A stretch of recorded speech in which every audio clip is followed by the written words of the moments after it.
Okay, guys, I was out today and I recorded this parade that I saw. And this parade was to honor the healthcare workers, the doctors and nurses that are helping people fight the COVID-19, the coronavirus.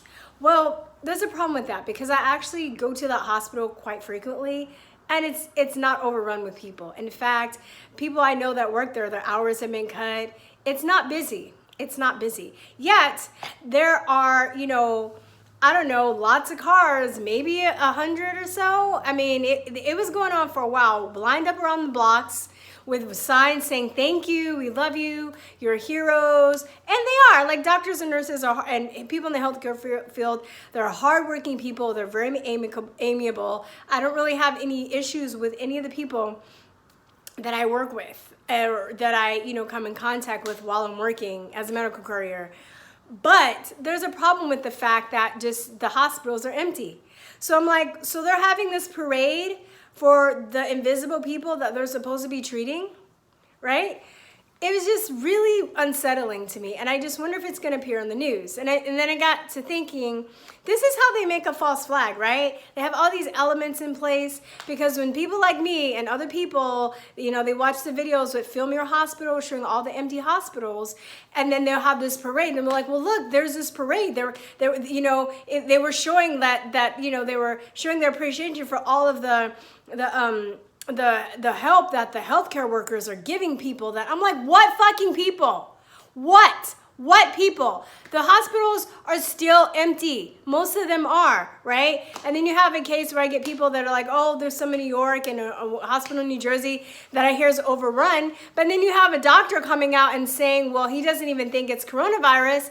So it's like, are they experimenting on people in one part of the country, so they're rushing into this hospital in one section of the country while all the rest of the hospitals around the planet are empty?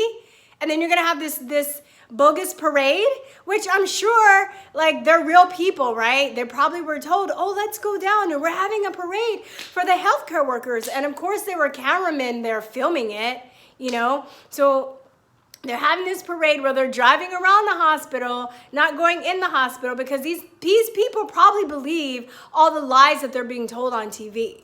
So I was talking to one of my friends, one of my coworkers, and I was telling him about the parade, and he's like, oh yeah, that's weird. And I was like, yeah, because the hospitals are empty, right? Because we have the same job. You go there with me, and you see that the hospitals are not overrun with dying people from the coronavirus. So he's like, oh, well, but they do that. They're trying to keep it at low capacity. So if they do get hit, I'm like, seriously? I'm like, okay, well, if that's the case, then why doesn't the news people, why doesn't the mainstream media saying that they're keeping the hospital at low capacity in case they're overrun? No, the narrative is the hospitals are overwhelmed. They're just dying people all over the place. We have to walk around with these fucking masks that don't even work. We have to social distance, which doesn't even work. There's no scientific proof that it works.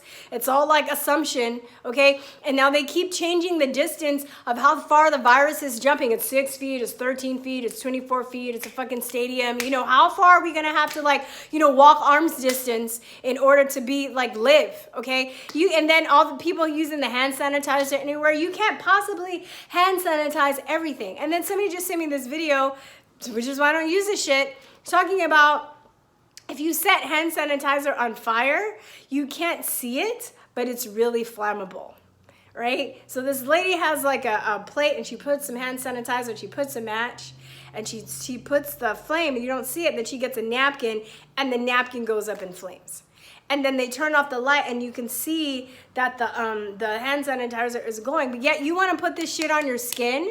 Yeah, it's going to kill germs. And you know what else is going to kill? It's going to kill your immune system, right? And your liver has to process that shit. And it has, hormone disruptors and all kinds of carcinogens and harsh alcohols in that shit. I don't fuck with that shit. Okay, but we're in a tizzy, we're in a frenzy over this, this theatrical release of this theatrical, situation that they've created. And now to add just another implement, another, segment to their lie, they have this fucking fake ass parade. I've never been so disgusted to see a parade in my life, which is sad because everybody loves a parade. But it's just like I was in awe of just like, wow, they're honking their horns for invisible people. And now I've been going in, right? I mean, like, when I'm getting checked in and whatever, I'm like, oh, somebody asked me if I needed a mask the other day. And I was like, well, don't you need them for all the people that you have? Because there's so many, right? And other people were laughing because they know. They're like, yeah, I was like, yeah, if the peak was supposed to hit Friday, because I was talking to another guy and I was like, wow, I don't really see anybody. He's like, oh, we have some COVID patients in another wing. I was like, oh, okay. Well, you mean like, are you sure that they didn't have like pneumonia and diabetes and they're just not writing it off? Are you sure that the test, didn't give them a false positive like they always do, right? Have people saying that my family member was diagnosed but I know that, doctors are even now coming out saying that they're being told to assume that people have COVID-19 without even testing and to write down, if they died of something else, to write down COVID-19 because they're trying to spike the numbers. They're trying to make it bigger than it is, all right? So it's like, I don't know, like I'm over the complacency that people have. Because if this was an episode of CSI, y'all would have figured this shit out like weeks ago, okay? If this was a nighttime drama, y'all would have figured out the plan already, all right? But it's happening in real life. Is that part of the predictive programming, the social conditioning? But now that it's happening in real life, there are people just like, oh, well, the news says that the hospital's busy. They're just keeping the capacity down. No, you're trying to tell me what not to see with my lying eyes. I'm gonna hold on to this footage. My computer's slow, and I'm gonna have to block out the name of the hospital. I'm gonna have to like block that out and do a few little editing things, which I don't really have time to do right now. I'm gonna see what happens because they're probably shooting it for the news, and they're gonna be like, there are like hundreds of cars lined up today in Texas to thank the healthcare workers for all their hard work on the invisible people that they're supposed to be fucking operating, like working on. It's so ridiculous. It's just like, I don't really, understand. The co-founder on our Facebook found some pictures of like, they're putting like wooden blocks on basketball hoops so people can't play basketball. They're putting, they're filling skate parks with sand so people can't go skate. It's like, what have you guys got that this is not about a virus? Or have you gotten that yet? Are you still scared? You still think the little paper mask are gonna like save you? You still think that like not hugging your children, not hugging not going over to grandpa's for dinner because you're afraid you might give him the virus that is people are testing positive for and fudging on death certificates? You're still scared? Really? Really, did you go to the parade today because you believe that there are people inside the hospital? Should I just go and start playing along and like go into work and be like, oh my God, look at all the dying people there. I'm so scared. I'm gonna have to wear a double mask today. I don't get. It's just what? Am I? Oh my God, I'm touching my face. I would slap myself, but I don't want to touch myself. I'm not social distancing from myself. What is this? What is this? It's cool because more people are starting to protest. More people are starting to see that they don't like they're being, told what to do, what and when to do, what to go. I think once the fear dies down, more people are, which I start to see, the good side of this, right? More people are starting to get angry because the fear has kind of gone away. I don't maybe sense that people are as scared as they were. And, I think that it was great. They had a protest at the Capitol. I didn't want to go to a protest on my birthday unless it was going to be like at some place where I can do business with somebody. I wasn't just going to stand and like yell at people, And it was so weird because I got invited to one and they were like, yeah, you're going to have to wear a mask. I was like, I'm not fucking protesting wearing a mask. That's not really protesting, right? It's like, have you ever seen the episode of the Boondocks where Grandpa goes in the civil rights movement and like to protest and he's wearing like a raincoat, right? Because he knows that they're gonna spray water on him. He's like, I have a raincoat. They're like, why are you wearing, like, you gotta get dirty. You're gonna protest, you gotta get dirty. So I'm not gonna go protest wearing a mask and social distancing. That's fucking stupid to me. But I understand. No, I don't understand. It's fucking stupid. So, yeah, I don't know. I think I am more hopeful though, because more people are catching on the Fauci, the WHO. People are pushing back at Bill Gates. This is the thing though, because I have people that come in the comment section and they're like, oh, they have so much power and they have so much money. Yeah, not really, because this is the thing. They're gonna have to use us to fight each other. So it's really about us fighting each other, right? We can like the people that are going in Bill Gates' comment section and calling him a genocidal murderer, which he is, but they're also attacked by people that believe that Bill Gates is a saint. So Bill Gates doesn't have enough security compared to the population of planet Earth. The thing is, these people have to be exposed, because when they do, they'll have nobody to fight for them. The military won't lock down the people, right? They need the military, they need the police officers, they need all these other people to enforce the laws. But once everybody else, other aspects of society wakes up, then we can't enslave each other. It's like, back in the African American slavery days, they needed the other slaves to enforce the other slaves on the plantation, because there were like 10 people. Like, I think average, it was like, oh, my hair is itching. It was like average a family of 10 to a family of, or to 100 slaves, right? So there's this speech, it's controversial, because there's debate over whether this speech called the Willie Lynch speech was real, or it was just like a fabrication to show how they controlled the slaves on the plantation.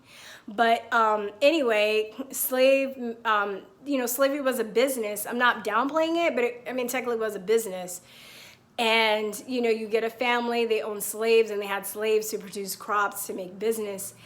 And 100 people on the plantation, 10, a family of 10. If those 100 people ever turned against the family, they'd be in trouble. There's no way that family would be able to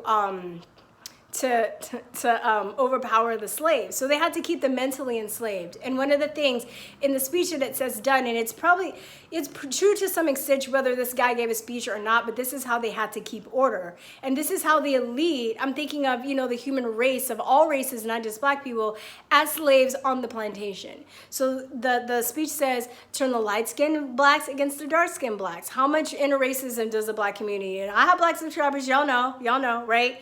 Black, like, straight hair against nappy hair, all right?